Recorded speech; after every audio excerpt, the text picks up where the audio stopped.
As you can see, I cut off a piece of the subframe so I can put in my blinkers.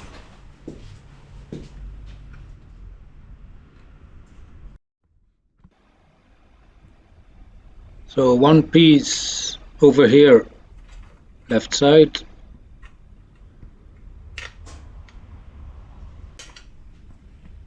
and at the right side the same.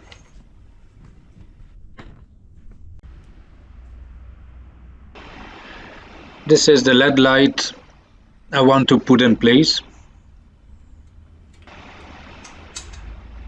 Right here